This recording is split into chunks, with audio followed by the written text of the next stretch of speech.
আমাটির ফেঁপু বিভূতিভূষণ বন্দ্যোপাধ্যায়। অধ্যায় ৭। আতুরী ডাইনি। কয়েক মাস কাটিয়া গিয়াছে। ভাদ্র মাস। অপু বৈকালবেলা বেড়াইতে যাইবার সংকল্প করিতেছে। এমন সময় তাহার মা পিছনে ডাকিয়া বলিল, কোথায় বেরোচ্ছিস রে অপু? চাল ভাজার ছোলা ভাজা ভাজছি, বেরোস না যেন, এক্ষুনি খাবি। অপু শুনিয়াও শুনিল না। যদিও সে চাল ছোলা ভাজা খাইতে ভালোবাসে বলিয়াই মা তাহার জন্য ভাজিতে বসিয়াছে, ইহা সে জানে। তবুও সে কি করিতে পারে? এতক্ষণ কি খেলাটাই না চলিতেছে নীলুদের বাড়িতে। সে যখন বাহির দরজায় পা দিয়াছে, মার ডাক আবার কানে গেল। বেরুলি বুঝি? ও অপু, বারে দেখো মজার ছেলের। গরম গরম খাবি? আমি ঘাট থেকে তাড়াতাড়ি এসে ভাজতে লাগলাম। ও অপু! অপু এক ছুট দিয়া নীলুদের বাড়িতে গিয়া পৌঁছালো। অনেক ছেলে জুটিয়াছিল। অপু আসিবার আগেই খেলা সাঙ্গ হইয়া গিয়াছে। নীলু বলিল, অপু, দক্ষিণ মাঠে পাখির ছানা দেখতে যাবি? অপু রাজি হইলে দুজনে মাঠে গেল। ধান ক্ষেতের ওপারেই নবাবগঞ্জের বাঁধা সড়কটি পূর্ব পশ্চিমে লম্বা হইয়া যেন মাঠের মাঝখান চিরিয়া চলিয়া গিয়াছে। গ্রাম হইতে 1 মাইলের উপর হইবে। অপু এতদূর কখনো বেড়াইতে আসে নাই। তাহার মনে হইল যেন সমস্ত পরিচিত জিনিসের গণ্ডি ছাড়াইয়া কোথায় কত দূরে নীলুদা তাহাকে টানিয়া আনিল। একটুখানি পরে সে বলিল, বাড়ি চলো নীলুদা, আমার মা বকবে, সন্ধে হয়ে যাবে, আমি একা গাবতলার পথ দিয়ে যেতে পারবো না, তুমি বাড়ি চলো। ফিরিতে গিয়া নীলু পথ হারাইয়া ফেলিল। ঘুরিয়া ফিরিয়া কাহাদের একটা বড় আমবাগানের ধার দিয়া একটা পথ মিলিল। সন্ধ্যা হইবার তখনও কিছু বিলম্ব আছে। আকাশে আবার মেঘ ঘনাইয়া আসিতেছে। এমন সময় চলিতে চলিতে নীলু হঠাৎ থমকিয়া দাঁড়াইয়া অপুর কনুয়ে টান দিয়া সম্মুখের দিকে চাহিয়া ভয়ের সুরে বলিল, ও ভাই অপু! অপুর সঙ্গীর ভয়ের কারণ বুঝিতে না পারিয়া বলিল, কিরে নীলুদা? পরে সে চাহিয়া দেখিল যে সুঁড়ি পথটা দিয়া তাহারা চলিতেছিল তাহা কাহাদের উঠানে গিয়া শেষ হইয়াছে। উঠানে একখানা ছোট্ট চালাঘর ও একপাশে একটা বিলাতি আমড়ার গাছ। তাহার কোনো কথা জিজ্ঞাসা করিবার পূর্বে নীলু ভয়ের সুরে বলিয়া উঠিল, আতুরী ডাইনির বাড়ি। অপুর মুখ শুকিয়া গেল। আতুরী ডাইনির বাড়ি? সন্ধ্যাবেলা কোথায় আসিয়া তাহারা পড়িয়াছে? কে না জানে যে ওই উঠানের গাছ হইতে চুরি করিয়া বিলাতি আমড়া পাড়িবার অপরাধে ডাইনিটা জেলে পাড়ার কোনো এক ছেলের প্রাণ কাড়িয়া লইয়া কচু পাতার বাঁধিয়া জলে ডুবাইয়া রাখিয়াছিল। পরে মাছে তাহা খাইয়া ফেলিবার সঙ্গে সঙ্গে বেচারির আমড়া খাইবার স্বাদ এই জন্মের মতো মিটিয়া যায়। কে না জানে সে ইচ্ছা করিলে চোখের চাহনিতে ছোট্ট ছেলেদের রক্ত চুষিয়া খাইয়া তাকে ছাড়িয়া দিতে পারে। যাহার রক্ত খাওয়া হইল সে কিছু জানিতেই পারিবে না, কিন্তু বাড়ি গিয়া খাইয়া দাইয়া সেই যে বিছানায় শুইবে, আর পরদিন উঠবে না।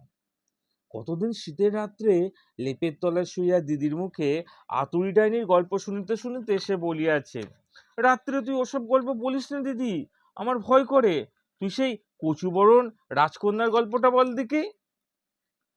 ঝাপসা দৃষ্টিতে সে সম্মুখে চাহিয়া দেখিতে গেল বাড়িতে কেউ আছে কিনা, এবং চাহিবার সঙ্গে সঙ্গেই তাহার সমস্ত শরীর যেন জমিয়া হিম হইয়া গেল।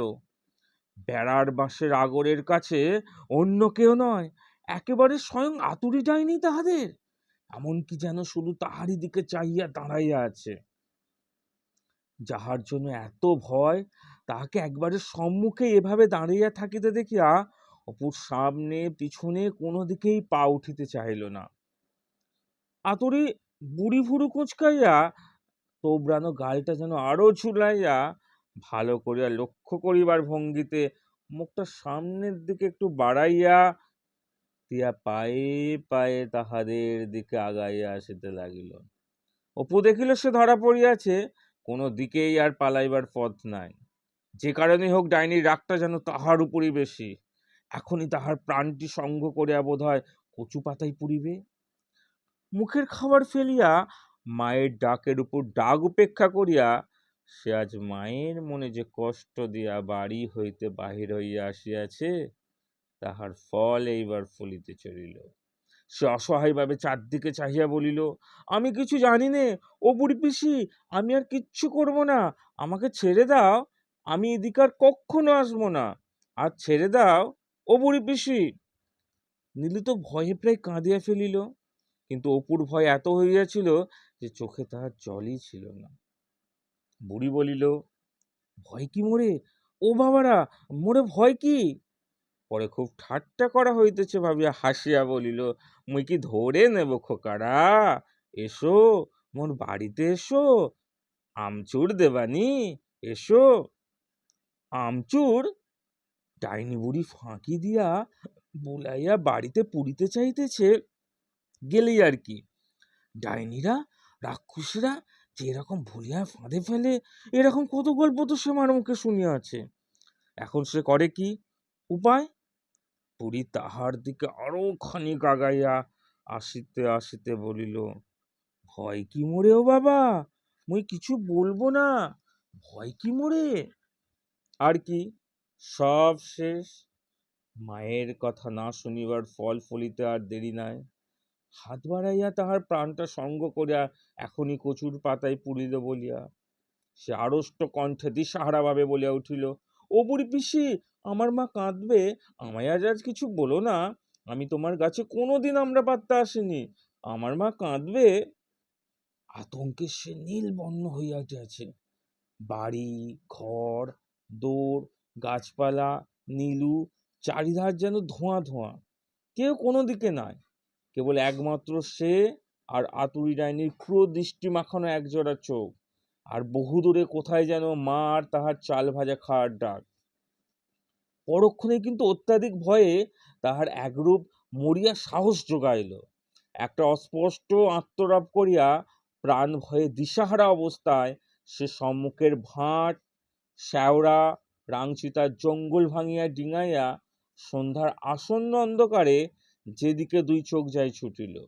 নীলও ছুটিল তাহার পেছনে পেছনে।